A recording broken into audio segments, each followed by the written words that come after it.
رب المشرقين ورب المغرب نحمده ونصلي على رسوله الكريم اما بعد فاعوذ بالله من الشيطان الرجيم بسم الله الرحمن الرحيم رب اشرح لي صدري ويسر لي امري واحلل عقدة من لساني يفقهوا قولي۔ علم چاہنے والا کبھی سیر نہیں ہوتا، یعنی اس کا پیٹ بھرتا ہی نہیں، کبھی اس کو تسلی ہوتی ہی نہیں، یعنی جس کو علم کی چاٹ لگ جائے پھر وہ مزید طلب کرتا رہتا ہے۔ وَقُلْ رَبِّ زِدْنِي عِلْمًا، نبی صلی اللہ علیہ وسلم نے فرمایا دو لوگ کبھی سیر نہیں ہوتے، علم کا سیکھنے والا اور دنیا کا چاہنے والا۔ تو اب ہمیں یہ دیکھنا چاہیے کہ ہم ان دونوں میں سے کون ہیں، یعنی کیا ہماری خواہش علم حاصل کرنے کی زیادہ ہے، اس میں ہمیں زیادہ مزہ آتا ہے، اس کے لیے ہم محنت زیادہ کرتے ہیں، اس کے لیے اپنا مال لگاتے ہیں، اپنا وقت لگاتے ہیں، یا پھر صرف دنیا کا مال اکٹھا کرنے میں۔ 20واں پارہ، امن خلق السماوات والارض وانزل لكم من السماء ماء فانبتنا به حدائق ذات بهجة ما كان لكم ان تنبتوا شجرها أإله مع الله بل هم قوم يعدلون۔ بھلا آسمانوں اور زمین کو کس نے پیدا کیا اور آسمان سے تمہارے لیے پانی برسایا جس سے ہم نے پربہار باغات اگائے جن کے درختوں کا اگانا تمہارے بس میں نہ تھا۔ کیا اللہ کے ساتھ کوئی دوسرا الہ بھی ہے جو ان کاموں میں اس کا شریک ہو؟ بلکہ یہ لوگ ہیں ہی ناانصافی کرنے والے۔ تو اللہ سبحانہ و تعالیٰ کائنات کی نشانیوں کے ذریعے اپنی الوہیت کو، اپنے الہ ہونے کو ثابت فرما رہے ہیں کہ اصل میں معبود وہی ہے، عبادت اسی کی ہونی چاہیے جس نے ان سب چیزوں کو پیدا کیا، جس نے آسمان اور زمین بنائے اور آسمانوں کی مخلوقات بنائی اور زمین پہ طرح طرح کی مخلوقات پیدا کی، پھر آسمان سے پانی برسایا، پھر اس کے ذریعے باغات اگائے جس میں طرح طرح کے پھل پھول ہیں۔ یہ سب کچھ تمہارے بس میں نہ تھا۔ کیا آسمان بنانا کسی کے بس میں ہے؟ کیا زمین بنانا کسی کی ہمت میں ہے؟ یا زمین پر یہ درخت اگانا اگر اللہ نہ اگانا چاہے؟ بہت دفعہ ایسا ہوتا ہے ہم لگاتے ہیں، سارے اسباب بھی مہیا ہوتے ہیں، لیکن درخت بڑھتے نہیں، جل جاتے ہیں۔ تو وہی بڑھتے ہیں، وہی پھلتے پھولتے ہیں جن کو اللہ بڑھاتا ہے۔ تو یہ ساری چیزیں اس بات کی دلیل ہے کہ صرف اللہ ہی خالق ہے، وہی مالک ہے، وہی رازق ہے، اس لیے وہی دراصل الہ ہے، وہی معبود ہے۔ اِلَٰهٌ مَّعَ اللَّهِ، کیا اللہ کے ساتھ کوئی اور بھی اس کام میں اس کا شریک ہے؟ نہیں، بلکہ یہ لوگ ناانصافی سے کام لے رہے ہیں کہ خالق تو وہ ہو اور رازق تو وہ ہو، اور پھر انسان اس کو چھوڑ کر دوسروں کی عبادت کرے، غیروں کی عبادت کرے۔ تو یہ الہ کا لفظ جو ہے یہ بار بار یہاں ریپیٹ ہوگا۔ الہ کا لفظ جو ہے یہ معبود کے معنوں میں آتا ہے۔ توحید کی ایک قسم توحید الوہیت ہوتی ہے، دوسری توحید ربوبیت اور تیسری توحید اسماء و صفات۔ تو یہاں توحید الوہیت کو ثابت کیا جا رہا ہے اور اس کا معنی ہوتا ہے اللہ کو یکتا معبود ماننا۔ وَاعْبُدُوا اللَّهَ وَلَا تُشْرِكُوا بِهِ شَيْئًا، اور اس بات کو اچھی طرح یاد رکھنا کہ اللہ کے سوا کوئی الہ نہیں۔ وَإِلَٰهُكُمْ إِلَٰهٌ وَاحِدٌ لَا إِلَٰهَ إِلَّا هُوَ الرَّحْمَٰنُ الرَّحِيمُ، تمہارا الہ ایک ہی الہ ہے، اس کے سوا کوئی الہ نہیں، وہ نہایت مہربان، بڑا رحم کرنے والا ہے۔ تو جو خالق ہے وہی دراصل عبادت کا مستحق ہے۔ مشرکین مکہ اللہ کو خالق تو مانتے تھے لیکن اللہ کے الہ ہونے میں شرک کرتے تھے، یعنی اوروں کو بھی اپنی عبادت میں شریک کرتے، ان کے نام کی نظر و نیاز چڑھاتے اور ان کے آگے سجدے کرتے اور ان سے دعائیں کرتے۔ تو اسی لیے رسول اللہ صلی اللہ علیہ وسلم نے آ کر سب سے پہلے اس بنیادی خرابی کو دور کیا کہ جب انسان کا یہ عقیدہ درست ہو جاتا ہے کہ میرا پیدا کرنے والا ایک اللہ ہے، تو پھر اس کی ساری توجہات اس کی طرف ہوتی ہیں، پھر اسی کی وہ بات مانتا ہے، اسی کی خاطر وہ زمین پہ چلتا پھرتا ہے اور جیتا ہے۔ تو اس لیے جب تک انسان کا عقیدہ درست نہ ہو، توحید انسان کے اندر راسخ نہ ہو، اس وقت تک اس کا اخلاق، اس کی عبادات، اس کے معاملات اور اس کا باقی طرز زندگی درست نہیں ہو سکتا۔ تو یہ وہ بنیادی بیج ہے جس پر اسلام کے درخت کی خوبصورتی کا انحصار ہے۔ تمام انبیاء کی بنیادی دعوت یہی رہی ہے، اور نبی صلی اللہ علیہ وسلم کی بنیادی دعوت بھی یہی تھی۔ اور ہم جب دین کی تعلیم دیں، تبلیغ کریں، تو لوگوں کے اندر سب سے پہلے اسی الوہیت کے سبق کو پکا کریں کہ سچے دل سے اللہ کو اپنا الہ مانے، کیونکہ اسی کی وجہ سے انسان آخرت میں نجات پائے گا۔ اور اگر اللہ کے سوا دوسروں کی طرف وہ متوجہ ہوتا ہے تو یہ چیز انسان کے اندر بے چینی بھی پیدا کرتی ہے، اور آخرت میں اس کا انجام بھی بھیانک ہوگا۔ امن جعل الارض قرارا وجعل خلالها انہارا وجعل لها رواسي وجعل بين البحرين حاجزا أإله مع الله بل اکثرهم لا يعلمون۔ بھلا کس نے زمین کو جائے قرار بنایا؟ اور اب تو ہم جانتے ہیں کہ زمین ہر دم حرکت کر رہی ہے، اور دوہری حرکت کر رہی ہے، اور مسلسل خلا میں فلوٹ کر رہی ہے۔ اس کے باوجود ہم اس پہ چین سے بیٹھتے ہیں، سوتے ہیں، کھاتے ہیں، پیتے ہیں، اور اس کے اندر نہریں بنا دی، اور اس کے لیے پہاڑ بنائے تاکہ ہچکولے نہ کھائے، اور دو سمندروں کے درمیان ایک پردہ حد فاصل بنا دیا، یعنی دو طرح کے رنگ، دو طرح کے ذائقے، دو طرح کے ٹھنڈا گرم، یہ ساتھ ساتھ پانی چلے جا رہے ہوتے ہیں، تو ان دو کے بیچ میں پردہ کس نے حائل کر رکھا ہے؟ کیا اللہ کے ساتھ کوئی اور الہ ہے، یعنی جس نے یہ کام کیا ہو؟ بلکہ ان میں سے اکثر لوگ علم نہیں رکھتے۔ من یجیب المضطر اذا دعاہ ویکشف السوء، بھلا کون ہے جو لاچار کی فریاد رسی کرتا ہے جب وہ اسے پکارتا ہے، اور اس کی تکلیف کو دور کر دیتا ہے؟ اور کون ہے جو تمہیں زمین کے جانشین بناتا ہے؟ کیا اللہ کے ساتھ کوئی اور الہ ہے؟ تم لوگ تھوڑا ہی غور کرتے ہو۔ یعنی انسان کے اوپر آنے والی تکلیفوں کو دور کرنے والا بھی وہی ہے، اور اسی طرح زمین پر اس نے تمہیں باری باری پیدا کیا۔ سوچیں اگر آدم علیہ السلام بھی اب زندہ ہوتے اور ہمارے بعد کی ساری جنریشن بھی اکٹھی ایک وقت میں زمین پر ہوتی تو پھر حال کیا ہوتا؟ ابھی ہم آبادی کے مسئلے سے نہیں نپٹ پا رہے، اور عموماً لوگ پریشان ہوتے ہیں کہ وسائل تو خیر اللہ پیدا کرتا ہے، لیکن انسانوں کے انتظامات فیل ہو جاتے ہیں، سڑکیں کم پڑ جاتی ہیں، آبادیاں اور گھر اور باقی چیزیں کم پڑ جاتی ہیں۔ تو اس میں انسان کے لیے یہ بھی اللہ کی بڑی رحمت ہے جس کا یہاں تذکرہ کیا گیا، وَيَجْعَلَكُمْ خُلَفَاءَ الْأَرْضِ، کہ وہ تمہیں زمین کے جانشین بناتا ہے، ایک جنریشن کے بعد ایک جنریشن۔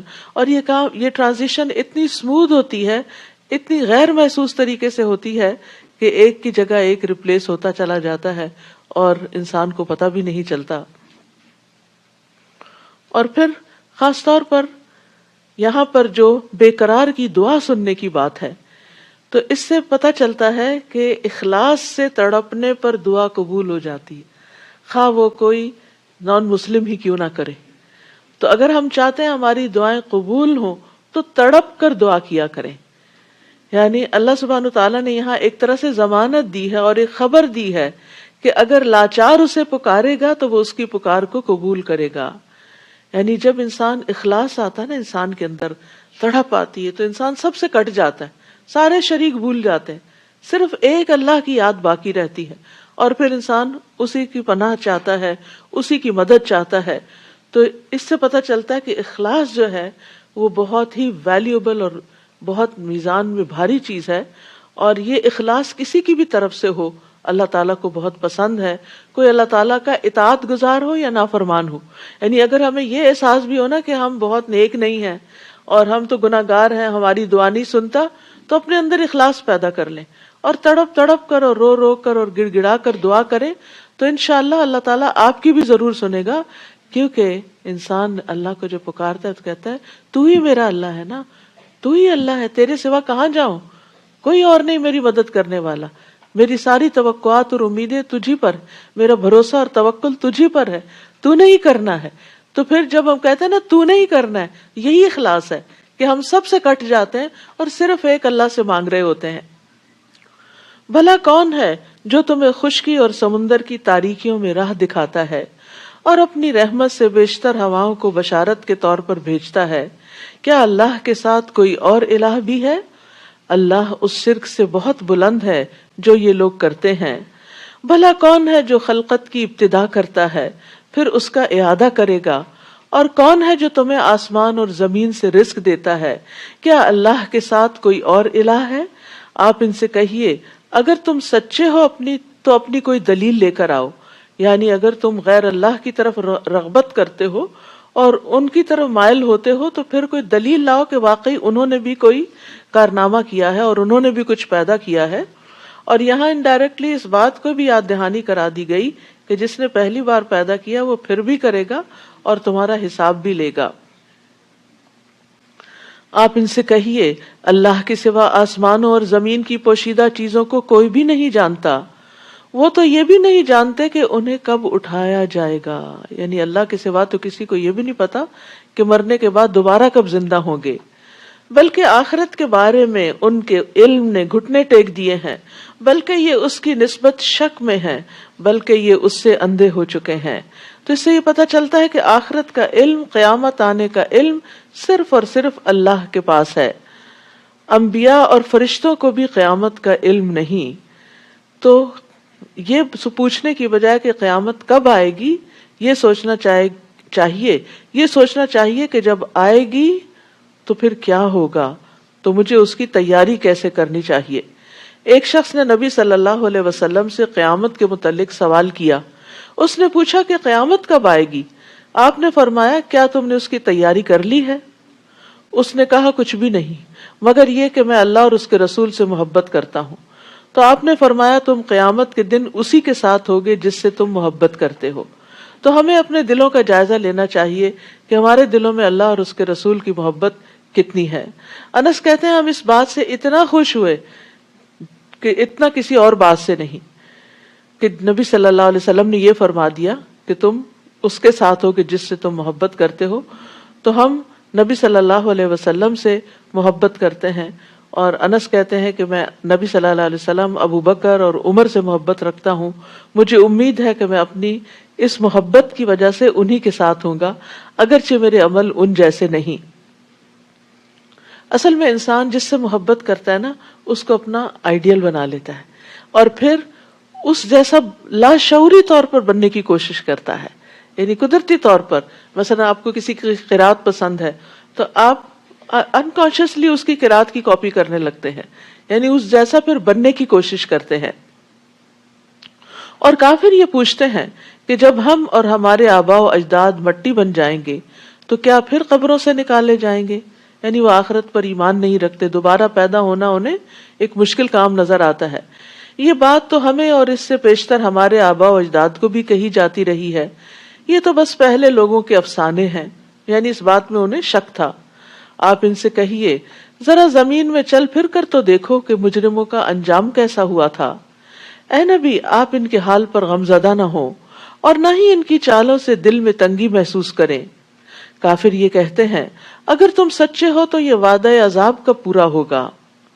قل عسى ان يكون ردف لكم بعد الذي تستعجلون. آپ ان سے کہیے کیا عجب ہے کہ جس عذاب کے جلد آنے کا تم مطالبہ کر رہے ہو اس کا ایک حصہ تمہارے قریب ہی آ لگا ہو. آپ کا رب تو لوگوں پر بڑا فضل والا ہے لیکن اکثر لوگ شکر ادا نہیں کرتے. اور بلا شبہ تمہارا رب خوب جانتا ہے جو ان کے سینے چھپاتے ہیں اور جو کچھ وہ ظاہر کرتے ہیں. اور زمین و آسمان کی کوئی پوشیدہ چیز ایسی نہیں جو کتاب مبین یعنی لوح محفوظ میں لکھی ہوئی نہ ہو. اور لوح محفوظ میں لکھے ہونے کا مطلب کیا ہے کہ اللہ سبحانہ وتعالیٰ نے ہر چیز کا ریکارڈ رکھا ہے، ریکارڈ کر رکھا ہے، یعنی ہر چیز کا حساب رکھا ہوا ہے. حساب کیوں رکھتے ہیں؟ یعنی آپ دو طرح کا معاملہ کرتے ہیں نا، ایک حساب کو آپ لکھ لکھ کے رکھتے ہیں اور ایک حساب کو آپ چھوڑ دیتے ہیں. تو کس کو لکھ کے رکھتے ہیں؟ جس کو فالو اپ کرنا ہو. تو سب کچھ جو لکھا ہوا ہے اس کا مطلب یہ ہے کہ ان سب چیزوں کا دوبارہ اٹھا کے بندوں کا حساب ہونا ہے اور پھر وہ کتاب حق کے ساتھ گواہی بھی دے گی. بلا شبہ قرآن بنی اسرائیل پر اکثر وہ باتیں بیان کرتا ہے جن میں وہ اختلاف رکھتے ہیں اور یہ مومنوں کے لیے ہدایت اور رحمت ہے. سبحان اللہ، اس کتاب کی تعریف ہے یہ. وَإِنَّهُ لَهُدًى وَرَحْمَةٌ لِّلْمُؤْمِنِينَ۔ پر مومنین کے لیے کیوں ہدایت ہے اور مومنوں کے لیے کیوں رحمت ہے؟ مومنوں کو کیوں خاص کیا گیا ہے؟ اس لیے کہ اس کی ہدایت سے اور رحمت سے مومن ہی فائدہ اٹھاتے ہیں، ورنہ یہ کتاب تو سارے جہان والوں کے لیے آئی ہے، تو جو اس پر ایمان نہیں رکھتا وہ اس سے ہدایت بھی حاصل نہیں کرتا۔ تو اس پر ایمان کا تقاضا یہ ہے کہ ہم اس سے رہنمائی حاصل کریں۔ آپ کا رب اپنے حکم سے ان کے درمیان فیصلہ کر دے گا اور وہ زبردست اور سب کچھ جاننے والا ہے۔ فَتَوَكَّلْ عَلَى اللَّهِ إِنَّكَ عَلَى الْحَقِّ الْمُبِينِ۔ آپ اللہ پر بھروسہ کیجئے، یقیناً آپ صریح حق پر ہیں۔ نہ تو آپ مردوں کو سنا سکتے ہیں اور نہ ایسے بہروں کو اپنی پکار سنا سکتے ہیں جو پیٹ پھیر کر بھاگے جا رہے ہوں۔ یہاں کس کو مردہ اور بہرا قرار دیا گیا ہے؟ جو حق بات سننے سے غافل ہے، یعنی آپ اس شخص کو جو مر چکا ہے، یعنی جس کا دل مردہ ہو چکا ہے، جس پہ کوئی بات اثر نہیں کرتی، آپ اس کو کتنا بھی سنائیں اس کو کچھ سمجھ نہیں آئے گی۔ نیند کی حالت میں انسان کچھ نہیں سنتا تو مرنے کے بعد کیسے سن سکتا ہے؟ اور اسی طرح بہرا اگر سامنے دیکھ رہا ہو تو وہ ہونٹوں کی جنبش سے یا اشاروں سے بات سمجھ لیتا اگر اس کو سنائی نہ دی جا رہی۔ لیکن جو بہرا منہ موڑ کے جا رہا ہو، آپ اس کو جتنی چاہیں آوازیں دیں وہ کچھ بھی نہیں سمجھتا۔ تو یہاں کفار کے دلوں کو مردہ اور بہروں سے تعبیر کیا گیا ہے کہ ان پر وحی الہی کی کوئی بات اثر نہیں کرتی۔ پیغمبر ان کو ہر طرح سے سناتے ہیں لیکن یہ کچھ بھی سمجھ کے نہیں دیتے، اور نہ ہی آپ اندھوں کو ان کی گمراہی سے بچا کر راہ راست پر لا سکتے ہیں، یعنی جو حق دیکھنے سے بہرے ہیں اور گنگے ہیں اور اندھے ہیں، آپ ان کو پھر کچھ سنا نہیں سکتے۔ آپ تو صرف ان کو سنا سکتے ہیں جو ہماری آیات پر ایمان لاتے ہیں، پھر فرما بردار بن جاتے ہیں۔ فہم مسلمون، پھر وہ سرنڈر کر دیتے ہیں، پھر اس سر تسلیم خم کر دیتے ہیں۔ وقع القول علیہم اخرجنا لهم دابة من الارض تکلمهم ان الناس كانوا بآیاتنا لا یوقنون۔ اور جب عذاب کی بات پوری ہونے کا وقت آ جائے گا تو ہم ان کے لیے زمین سے ایک جانور نکالیں گے جو ان سے کلام کرے گا کہ فلاں فلاں لوگ ہماری آیتوں پر یقین نہیں رکھتے۔ یعنی جب زمین میں اتنی گمراہی پھیل جائے گی کہ لوگ حق کو قبول کرنا بالکل چھوڑ دیں گے اور امر بالمعروف اور نہی عن المنکر کرنا بھی چھوڑ دیں گے، اور انسانوں کے اندر سے خیر نکل جائے گی، تو اس کام کے لیے اللہ تعالیٰ ایک جانور زمین سے نکالیں گے، وہ لوگوں سے بات کرے گا اور وہ لوگوں کو سمجھائے گا۔ اور اسی طرح ایک روایت میں آتا ہے کہ وہ لوگوں کو کچھ نشان بھی لگا دے گا۔ ابو امامہ رضی اللہ عنہ سے مروی ہے کہ نبی صلی اللہ علیہ وسلم نے فرمایا، دابت الارض کا خروج ہوگا تو وہ لوگوں کے منہ پر نشان لگا دے گا اور وہ اس نشان کے ساتھ ہی زندہ رہیں گے، حتیٰ کہ اگر ایک آدمی کوئی اونٹ خریدے گا اور کوئی شخص اس سے پوچھے گا کہ یہ اونٹ تم نے کس سے خریدا ہے، تو وہ جواب دے گا کہ یہ میں نے اس شخص سے خریدا جس کے منہ پہ نشان لگا ہوا ہے۔ تو یہ بھی یعنی جو لوگ یعنی مخصوص قسم کے لوگ، ہو سکتا ہے یہ وہ لوگ ہوں کہ جو اللہ کی اطاعت نہ کرنے والے ہوں، تو ان کے اوپر ایک نشان بھی لگا دے گا اور پھر لوگ انہیں ان کے اس نشان سے پہچانیں گے۔ تو یہ بھی احادیث سے اس کی بہت تفصیلات ملتی ہیں کہ یہ قیامت کی نشانیوں میں سے ایک نشانی ہے کہ اللہ تعالیٰ بندوں پر ایک حجت تمام کرے گا۔ اور جس دن ہم ہر امت سے ایسے لوگوں کی ایک فوج اکٹھی کریں گے جو ہماری آیات کو جھٹلاتی تھی، پھر ان کی گروہ بندی کی جائے گی، یعنی ایک جیسے لوگ اکٹھے کر دیے جائیں گے، یہاں تک کہ جب وہ سب آ جائیں گے تو اللہ ان سے پوچھے گا، تم نے میری آیات کو جھٹلا دیا حالانکہ علمی لحاظ سے تم نے ان کا احاطہ نہیں کیا تھا، اگر یہ بات نہیں تو پھر تم کیا کرتے رہے۔ یعنی آج بھی آپ دیکھیں کہ بہت سے لوگ جو کہتے بھی ہیں کہ ہم مسلمان ہیں، لیکن وہ قرآن کی کچھ آیتوں کے اوپر اعتراض کرتے رہتے ہیں اور ان کی حکمت نہیں جانتے، مصلحت نہیں جانتے۔ اور ایسا کیوں ہوتا ہے؟ یہ کم علمی کی بنا پر ہوتا ہے۔ اب اس میں سے ایک مسئلہ تقدیر کا بھی ہے۔ اکثر لوگ اکثر لوگ اس بارے میں پریشان رہتے ہیں اور اس بارے میں نعوذ باللہ اللہ تعالیٰ پر الزام بھی دیتے ہیں اور ناراضگی کا اظہار بھی کرتے ہیں کہ اللہ تعالیٰ بے گناہ لوگوں کو کیوں مرنے دیتا ہے، یا ظالموں کو ظلم کیوں کرنے دیتا ہے، یا اگر سب کچھ لکھا گیا ہے تو پھر ہماری چوائس کہاں رہ گئی، وغیرہ وغیرہ. یہ سب باتیں لا علمی یا کم علمی کی بنا پر ہوتی ہیں. سب سے بڑی بات تو یہ ہے کہ اگر ہم کسی چیز کو نعوذ باللہ اللہ کا ظلم سمجھتے ہیں تو پہلی بات یہ ہے کہ اللہ سبحانہ تعالیٰ اپنے بارے میں قرآن مجید میں واضح طور پہ کہتا ہے وما انا بظلام للعبید، کہ میں بندوں پر ہرگز ظلم کرنے والا نہیں ہوں. تو اگر آپ قرآن کو مانتے ہیں تو قرآن تو آپ کو بتا رہا ہے کہ وہ ظلم نہیں کرتا، یہ اس نے ظلم نہیں کیا بندوں پر، یہ تو بندے ایک دوسرے پر ظلم کرتے ہیں. پھر آپ دیکھیے دوسرا سوال یہ کرتے ہیں کہ اگر اللہ تعالیٰ ہے تو پھر ظلم ہونے کیوں دیتا ہے.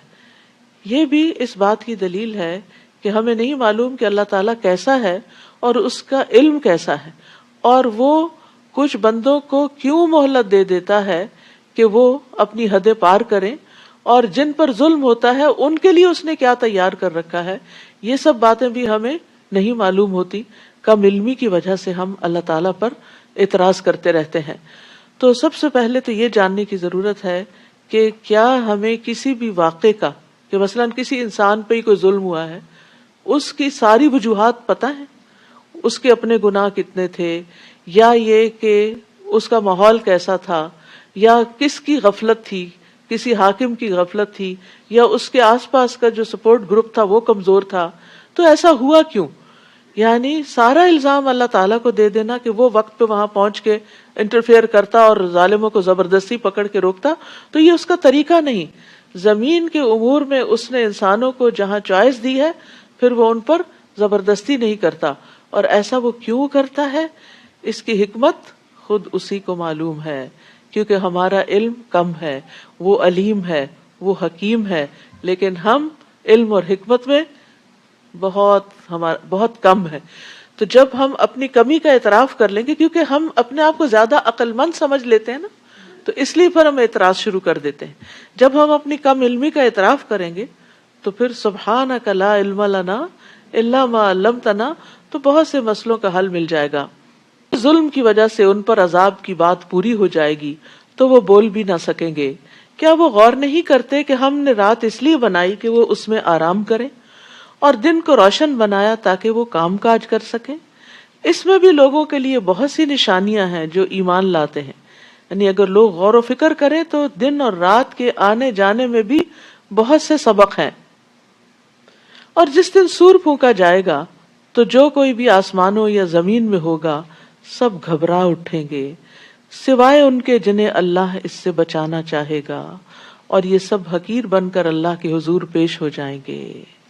اس کو نفخۃ الفزع کہتے ہیں، یعنی جس میں ایسا ہوگا کہ سب گھبرا جائیں گے. یعنی پہلی آواز پہ سب کے اندر ایک شدید خوف اور گھبراہٹ پیدا ہو جائے گی.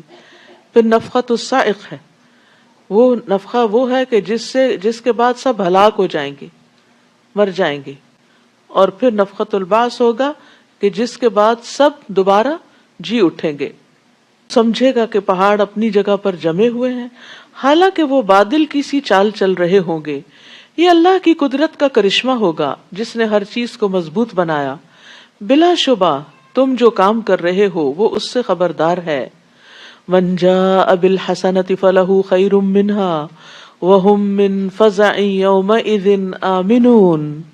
جو شخص اس دن بھلائی لے کر آئے گا اسے اس سے بہتر بدلہ ملے گا، اور ایسے ہی لوگ اس دن گھبراہٹ سے امن میں ہوں گے. یہ پیچھے آیا نا کہ جس کو اللہ چاہے اس گھبراہٹ سے بچا لے گا. تو یہ کون ہوں گے؟ جو نیک کام کر کے آئیں گے. اور یہ یاد رکھیے کہ اللہ کا ثواب بندے کے عمل سے کہیں زیادہ ہے.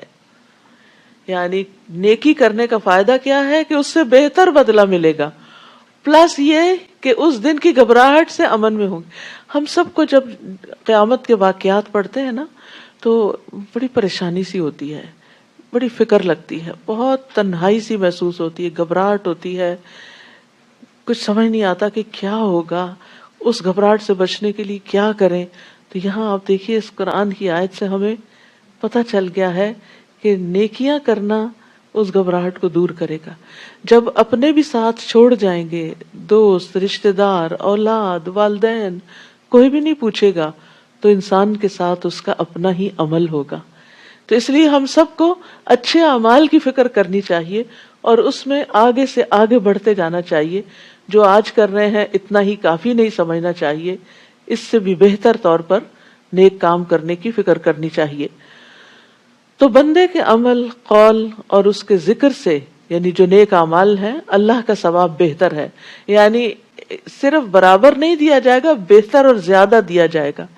اسی طرح اللہ کی رضا جو ہے وہ بندے کے عمل سے کہیں زیادہ ہے. اور یہ بھی پتہ چلتا ہے کہ اللہ تعالیٰ بندے کا ثواب کئی گنا بڑھا دے گا. ایک نیکی کے بدلے 10 نیکیاں تو لازمن ہیں ہی، لیکن اس سے بھی زیادہ ان کو بڑھا دے گا جتنا زیادہ اخلاص ہوگا، جتنا زیادہ کام اللہ ہی کے لیے ہوگا. اور پھر آپ دیکھیے کہ اللہ تعالیٰ کا یہ کتنا فضل و کرم ہے کہ ہم تھوڑی دیر کام کرتے ہیں. فرشتے ہیں دن رات تسبیح کر رہے ہیں، تھکتے ہی نہیں، دم لیتے ہی نہیں، لیکن ان کو اس کا کوئی اجر نہیں ہے. وہ پوری زندگی بھی تسبیح کرتے رہے تو ان کی ایک نیکی بھی نہیں لکھی جاتی. لیکن ہم انسان ایک دفعہ سبحان اللہ کہے، ایک دفعہ الحمدللہ کہے، میزان بھر جاتا ہے. کتنا احسان ہے اللہ کا ہم پر. پھر بھی اگر ہم اس کے ذکر کی طرف نہ آئیں، اس کے شکر کی طرف نہ آئیں اور اس کی عبادت نہ کریں تو پھر خود ہی خسارے میں ہیں. تو ہر نیکی کا کئی گنا زیادہ بدلہ ہوگا. اور جیسے آپ دیکھیے نبی صلی اللہ علیہ وسلم نے فرمایا، جس نے مسلمانوں کے راستے سے تکلیف دہ چیز ہٹا دی کہ وہ ان کو بادر کرے گی، اٹک جائیں گے، گر جائیں گے، اور کچھ نہیں تو اپنے جوتے ہی ڈنگ کی جگہ پہ اتار کے رکھنا. کیونکہ بعض لوگ جو دیر سے آتے ہیں، غلط جگہ پارک کرتے ہیں، غلط جگہ جوتے اتار کے اندر آ جاتے ہیں، اور کوئی جو جلدی سے بعد میں آتا ہے انہیں جوتوں سے لگ کے گر جاتا ہے. تو جس نے مسلمانوں کے راستے سے تکلیف دہ چیز ہٹائی، اللہ اس کے لیے ایک نیکی لکھے گا، اور جس کے لیے اللہ نیکی لکھ دیتا ہے اس کی وجہ سے جنت میں داخل کرتا ہے. تو ہمیں نہیں پتا کہ ہماری کون سی نیکی جس کو ہم نے بس ایسے ہی عادتاً بس جلدی سے کر دیا، وہی ہمارے جنت میں داخلے کا سبب بن جائے.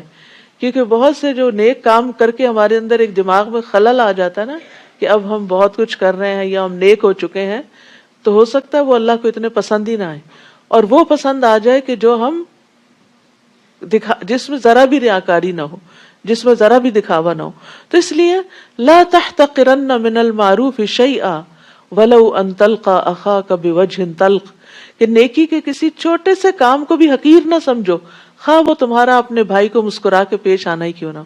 کہ آپ کسی سے سلام لے رہے ہیں، کسی سے بات کر رہے ہیں تو اچھے سے بات کریں، خوشی سے، خوش اخلاقی سے. تو یہ چیز بھی انسان کے درجات کو بلند کرنے والی ہے.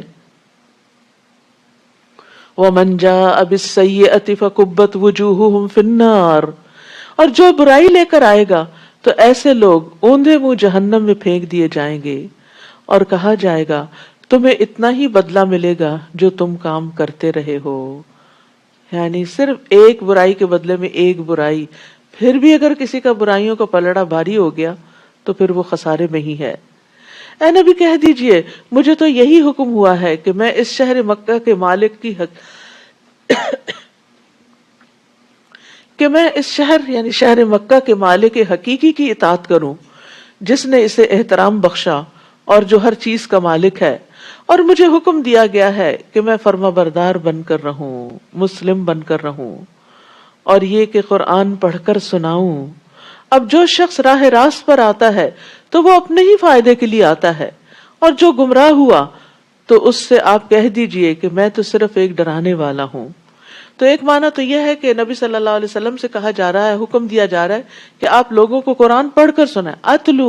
اتلو القرآن، یعنی قرآن ریڈنگ کی چیز بھی ہے لیکن پڑھ کے سنانے کی بھی ہے. کیونکہ سن کے جو باتیں سمجھ میں آتی ہیں بعض اوقات صرف ریڈنگ سے نہیں آتی. آپ نے غور کیا ہوگا کہ آپ روز کی اپنی تلاوت کرتے ہیں اور رات کو امام کے پیچھے بھی سنتے ہیں، تو جو امام کے پیچھے سنتے ہیں وہ زیادہ دل پہ اثر کرتا ہے، زیادہ غور و فکر اس میں ہوتا ہے بنسبت اس کے کہ جو آپ خود سے تلاوت کر رہے ہوتے ہیں. پھر اسی طرح اس کا ایک معنی یہ بھی کیا گیا ہے کہ میں قرآن کو مسلسل پڑھتا رہوں، یعنی میں لوگوں کو اس کی طرف بار بار دعوت دے کر اور اس کی طرف بار بار رہنمائی کرنے کے طریقے سے قرآن کو ہمیشہ پڑھ کر سناتا رہوں، کیونکہ یہی بھلائی کے راستے کی طرف رہنمائی کرنے کے لیے کافی ہے۔ اور مسلسل پڑھنے میں یہ بھی معنی آتا ہے کہ ہمیشہ پڑھتا رہوں کہ اس میں چھپے ہوئے کئی گنا عمدہ حقائق تھوڑے تھوڑے کر کے میرے لیے کھل کے سامنے آ جائیں۔ یعنی یہ یاد رکھیے، ایک دفعہ پڑھنے سے قرآن پورا سمجھ میں نہیں آتا، اس کو بار بار پڑھنے کی ضرورت ہوتی ہے۔ اتلو القرآن میں یہ معنی بھی پایا جاتا ہے کہ اس کو مسلسل بار بار پڑھتا رہوں، رمضان میں بھی پڑھوں، رمضان کے بعد بھی پڑھوں، اور ہر رمضان یہ تو اپنے ساتھ باندھ ہی لینا چاہیے کہ ایک دفعہ کم از کم ضرور پورے قرآن سے سمجھ کے گزرو، تازہ ہو جاتا ہے۔ تو کئی نئی باتیں سمجھ میں آتی ہیں جو اس سے پہلے ہم نے یا تو پڑھ رکھی ہوتی یا نہیں بھی پڑھ رکھی ہوتی، یاد ہی نہیں ہوتی، بالکل دل سے اتری بھی ہوتی، اور پھر ایک دم جیسے بہار آتی نا، آج کل آپ دیکھ رہے ہیں آس پاس کتنی خوبصورتی پھیلتی چلی جا رہی ہے، تو اسی طرح رمضان بھی نیکیوں کا موسم بہار ہے، اور یہ بہار اپنے جوبن پہ پہنچتی ہے جب انسان قرآن سے تعلق قائم کرتا ہے، اور وہ بھی سمجھ کے جب اس کو پڑھتا یا سنتا ہے۔ وَقُلِ الْحَمْدُ لِلَّهِ، نیز کہہ دیجئے کہ سب تعریف اللہ کے لیے ہے، وہ ان قریب تمہیں اپنی ایسی نشانیاں دکھائے گا جنہیں تم پہچان لوگے، اور جو کچھ تم کر رہے ہو اس سے آپ کا رب بے خبر نہیں۔ سورۃ القصص، بسم اللہ الرحمن الرحیم، طاسیم، تلک آیات الکتاب المبین۔ طاسیم، یہ واضح کتاب یعنی قرآن کی آیات ہیں۔ ہم آپ کو موسیٰ اور فرعون کے بالکل سچے حالات پڑھ کر سناتے ہیں، نتلو، پڑھ کے سناتے ہیں، ان لوگوں کے فائدے کے لیے جو ایمان لاتے ہیں۔ فرعون نے ملک مصر میں سرکشی اختیار کر رکھی تھی اور اپنی رعیت کو کئی گروہ بنا دیا تھا، اور ان میں سے ایک گروہ بنی اسرائیل کو بہت کمزور بنا رکھا تھا، یعنی ایک گروہ جو بنی اسرائیل کا تھا اس کو بہت ہی کمزور کر رکھا تھا۔ وہ اس گروہ کے لڑکوں کو تو قتل کر دیتا مگر لڑکیوں کو زندہ رہنے دیتا۔ بلا شبہ وہ معاشرے میں بگاڑ پیدا کرنے والوں میں سے تھا، یعنی جو لیڈر یہ کام کرتے ہیں وہ دراصل زمین پر فساد کرتے ہیں، جن کے یہ ٹریٹس ہوتے ہیں جو فرعون کے تھے۔ سورۃ القصص جو ہے، اس میں موسیٰ علیہ السلام کا قصہ بہت تفصیل سے بیان ہوا ہے، کس پس منظر میں موسیٰ علیہ السلام آئے، ان کی پیدائش کا واقعہ، پیدائش کے فوراً بعد پیش آنے والے حالات، اور پھر اس کے بعد ان کی جوانی کیسے گزری، اور پھر شادی کیسے ہوئی، اور پھر اس کے بعد یہ کہ واپس کس طرح آئے اور بنی اسرائیل کو آزاد کرایا۔ گویا پورا بنی اسرائیل، پورا موسیٰ علیہ السلام کی پوری لائف جو ہے وہ اس صورت سے واضح ہو جاتی ہے۔ تو یہاں پر ہم دیکھتے ہیں کہ فرعون نے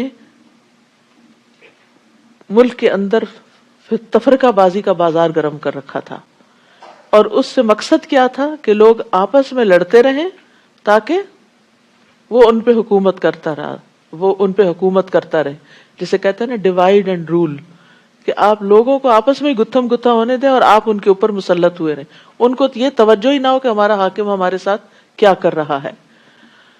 اور موسیٰ علیہ السلام ان حالات میں پیدا ہوئے کہ جب بنی اسرائیل بہت کمزور تھے، اتنے کمزور کہ فرعون نے کہا جاتا ہے کہ خواب دیکھا تھا جس میں اس نے دیکھا کہ بنی اسرائیل کا ایک بچہ بڑے ہو کر اس کو ختم کر دے گا، اس کی حکومت ختم کر دے گا، اس کو مار ڈالے گا۔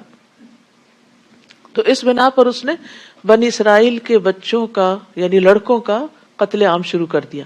پھر کچھ عرصے بعد احساس ہوا کہ اگر ہم اسی طرح ان کو قتل کرتے رہے تو ہماری خدمت کون کرے گا، کیونکہ بنی اسرائیل ہی سے تو سارے کام کروائے جا رہے تھے۔ تو انہوں نے پھر یہ طے کیا کہ 1 سال پیدا ہونے والے بچوں کو ہم زندہ چھوڑ دیں گے اور 1 سال پیدا ہونے والوں کو مار دیں گے۔ تو جس سال ہارون علیہ السلام پیدا ہوئے وہ سال وہ تھا کہ جب بچے نہیں قتل کیے جا رہے تھے، اور جس سال موسیٰ علیہ السلام پیدا ہوئے اس میں بچوں کو قتل کیا جا رہا تھا۔ تو اللہ تعالیٰ نے ان کی حفاظت کے لیے پھر کیا طریقہ اختیار کیا، آگے اس کی تفصیلات آئیں گی۔ اور ہم یہ چاہتے تھے کہ جس گروہ کو اس ملک میں کمزور بنایا گیا ہے اس پر احسان کریں اور انہیں امام بنا دیں اور اس ملک کے وارث بنائیں۔ اور انہیں اس ملک میں اقتدار بخشیں، اور فرعون اور حامان اور ان کے لشکروں کو وہی کچھ دکھا دیں جس کا انہیں بنی اسرائیل سے خطرہ تھا۔ تو اس کے لیے اللہ تعالیٰ نے ایک تدبیر کی۔ وہ تدبیر کیا تھی؟ ہم نے موسیٰ کی والدہ کی طرف الہام کیا۔ الہام کہتے ہیں خفیہ اشارہ، ہو سکتا ہے کہ فرشتہ نظر آیا اور ہو سکتا ہے کہ دل میں بات ڈالی گئی ہو کہ اس بچے موسیٰ کو دودھ پلاتی رہو، پھر جب تجھے اس کے قتل کا خطرہ ہو تو اسے دریا میں ڈال دینا، اور کچھ خوف نہ رکھنا اور نہ غم کھانا۔ یعنی ماں کے لیے نو مولود بچہ بہت ہی پیارا ہوتا ہے، بڑی بچے بھی پیارے ہوتے ہیں، لیکن جو بچہ چھوٹا ہوتا ہے نا، ابھی جو معصوم ہوتا ہے، اللہ تعالیٰ اس کی محبت اور زیادہ دل میں ڈال دیتا ہے۔ اور موسیٰ علیہ السلام کے اوپر تو اللہ نے ویسے ہی بڑی محبت ڈال دی تھی، وَأَلْقَيْتُ عَلَيْكَ مَحَبَّةً مِّنِّي، اللہ نے خاص محبت ڈالی تھی ان کے لیے لوگوں کے دلوں میں کہ جو ان کو دیکھتا تھا ان سے محبت کرنے لگتا تھا۔ تو بہرحال اللہ سبحانہ وتعالیٰ موسیٰ علیہ السلام کی والدہ کو تسلی دے رہے ہیں کہ غم نہیں کھانا، سب ٹھیک رہے گا، ٹھیک ہو جائے گا، ہم اس بچے کو تیری طرف ہی لوٹا دیں گے اور اسے اپنا رسول بنا دیں گے۔ وعدہ ہو رہا ہے، اور آگے ہم قصے میں دیکھیں گے کہ اللہ تعالیٰ نے اپنے وعدے پورے کیے۔ خاص طور پر اللہ تعالیٰ نے موسیٰ علیہ السلام کی والدہ کو حکم دیا کہ وہ دودھ پلاتی رہے، ان ارضعیہ، یعنی تاکہ موسیٰ علیہ السلام جتنے دن ماں کے پاس ہوں وہ صحت مند بچے کے طور پر پلیں، ان کی جسمانی بناوٹ میں مضبوط ہو جائے، کیونکہ چھوٹی عمر میں اور ڈے 1 سے اور پہلی خوراک کے طور پر بھی اگر ماں کا دودھ بچے کو دیا جاتا ہے تو اس بچے کا امیون سسٹم اور باقی اس کی جو گروتھ ہے وہ زیادہ اسٹرانگ ہوتی ہے، بیماریوں سے بچا رہتا ہے۔ تو یہاں خاص طور پر اس بات کی تلقین کی گئی، ورنہ یہ بھی اس کو اگنور بھی کیا جا سکتا تھا۔ یہ نہیں کہا گیا نہلاتی دلاتی رہنا، اس کو پیار کرنا، نہیں، یہ تو نیچرل باتیں ہیں۔ دودھ بھی ماں خود ہی پلاتی ہے، لیکن تاکیداً دودھ پلوایا گیا۔ چنانچہ فرعون کے، اور آپ کو معلوم ہے نا کہ پھر موسیٰ علیہ السلام کتنے اسٹرانگ تھے کہ وہ مدین میں جا کر ایک پتھر جس کو اٹھایا تھا، جس کو 10 لوگ اٹھاتے ہیں، تو اس بچی نے نوٹ کیا اور اپنے باپ سے کہا کہ قوی امین ہے۔ تو باپ نے پوچھا قوی کہاں سے، تمہیں کیسے پتا چلا کہ قوی ہے؟ کہا میں نے دیکھا کہ وہ ایک پتھر کو اٹھا کے دوسری طرف رکھ رہا ہے جس کو 10 آدمی مل کے اٹھاتے ہیں۔ تو اس سے اندازہ لگائیں کہ اس ماں کے دودھ پیے ہوئے کا ان کی شخصیت پر کیسا اثر رہا۔ چنانچہ فرعون کے گھر والوں نے اس بچے کو اٹھا لیا۔ اب بچہ وہاں سے تیرتا ہوا ان کے کنارے پہ جا پہنچا کہ وہ ان کے لیے دشمن اور رنج کا باعث بنے۔ بلا شبہ فرعون، حامان اور ان کے لشکر خطا کار لوگ تھے۔ فرعون کی بیوی فرعون سے کہنے لگی، یہ بچہ تو میری اور تیری آنکھوں کی ٹھنڈک ہے۔ روایات میں آتا ہے اس نے کہا تھا تمہاری تو ہے میری نہیں۔ تو بیوی نے بہت اچھے طریقے سے بات کی۔ دیکھیے کہ اتنا مشکل کام کروا لیا اس نے کہ بنی اسرائیل کا بچہ جو ہے اس کو اپنا بچہ بنا لیا۔ اسے قتل نہ کرو، کیونکہ اس پر قتل واجب تھا اس کے قانون کے مطابق۔ کیا عجیب ہے کہ یہ ہمارے لیے مفید ثابت ہو، یا ہم اسے بیٹا ہی بنا لیں، اور وہ اس کے انجام سے بے خبر تھے۔ تو جہاں بہت سے لوگ بھی مفسد ہوں، پوری گورنمنٹ بھی کرپٹ ہو، وہاں ایک بھی عادل شخص ہو، ایک بھی سمجھدار ہو، مصلح ہو، تو قوم کو کچھ نہ کچھ فائدہ پہنچ جاتا ہے۔ یہاں فرعون اور اس کے درباری حامان اور قارون اور یہ سب جو تھے یہ بڑے ظالم لوگ تھے، لیکن فرعون کی بیوی آسیہ جو تھی، آسیہ علیہ السلام، وہ بڑی عادل اور منصف اور نیک مزاج خاتون تھی۔ تو ان کے مشورے اور ان کی کوشش سے موسیٰ علیہ السلام کو بچا لیا گیا، اور موسیٰ کی والدہ کا دل سخت بے قرار ہو گیا۔ بچہ جو اپنے سے جدا کیا تو برداشت نہیں کر پا رہی، اور اگر ہم اس کی ڈھارس نہ بندھاتے تو قریب تھا کہ وہ راز فاش کر دیتی۔ فائدہ کیا تھا کہ وہ موسیٰ کو واپس اس کے پاس لوٹانے کے وعدے پر یقین کرنے والوں میں سے ہو جائے، یعنی اللہ تعالیٰ امتحان میں ڈال رہا تھا کہ اس کا یقین پختہ ہو۔ چنانچہ اس نے موسیٰ کی بہن سے کہا کہ اس بچے کے پیچھے پیچھے چلتی جاؤ۔ چنانچہ وہ آنکھیں بچا کر اسے دیکھتی رہی اور دوسروں کو اس کا پتہ نہ چل سکا۔ اور ہم نے پہلے سے ہی موسیٰ پر دائیوں کا دودھ حرام کر دیا تھا۔ اس وقت موسیٰ کی بہن نے کہا، کیا میں تمہیں ایسے گھرانے کا پتہ بتاؤں جو تمہارے لیے اس بچے کی پرورش کریں اور اس بچے کے خیر خواہ بھی ہوں۔ چنانچہ اس طرح ہم نے موسیٰ کو اس کی والدہ ہی کی طرف لوٹا دیا تاکہ وہ اپنی آنکھ ٹھنڈی کرے اور غمزدہ نہ رہے اور یہ جان لے کہ اللہ کا وعدہ سچا ہے، لیکن اکثر لوگ یہ بات نہیں جانتے۔ کبھی اللہ تعالیٰ انسان کو ایسی چیز سے محروم کر دیتا ہے جس محرومی کو وہ برداشت نہیں کر پاتا۔ کیوں محروم کرتا ہے؟ تاکہ وہ آپ کو وہ عطا کرے جو اس سے بھی بہتر ہو۔ اور وہ جو تقدیر کے مسئلے سے ریلیٹ کرے نا اس کو، کہ ایک بچہ فوت ہو جاتا ہے، آپ کو نہیں پتا کہ وہ بچہ آپ کے لیے بڑا ہو کے کتنی مصیبت کا باعث بنے، اللہ کو پتا ہے، وہ زیادہ حکمت والا ہے، تو وہ لے لیتا ہے بچے کو اور پھر اس کے بدلے میں وہ اور دے دیتا ہے۔ تو کبھی ایک چیز اس لیے لیتا ہے تاکہ بہتر چیز عطا کرے۔ وَلِتَعْلَمَ أَنَّ وَعْدَ اللَّهِ حق، جس طرح اللہ نے موسیٰ کو ماں کی طرف لوٹا دیا، کیونکہ جب وہ تفصیلات آتی ہیں جس کے اندر جانے کی ضرورت نہیں۔ جب موسیٰ علیہ السلام نے کسی کے بھی دودھ پینے سے انکار کیا، پھر ایسی دودھ پلانے والی خاتون تلاش کی گئی جو موسیٰ علیہ السلام کی والدہ ہی نکلی، اور پھر ان سے انہوں نے کہا فرعونیوں نے کہ تم دربار یعنی محل میں شفٹ ہو جاؤ۔ اس نے کہا کہ نہیں، میرا تو اپنا گھر ہے، بچے ہیں، شوہر ہے، میں یہاں نہیں آ سکتی، بچہ مجھے دے دیں، میں پال کے آپ کو دے دوں گی۔ اس طرح موسیٰ علیہ السلام دوبارہ اپنی ماں کی طرف ہی لوٹ گئے اور ماں نے ان کو اپنے خاص طریقے پر اپنے دین کے مطابق پالا اور ان کی خاص تربیت کی۔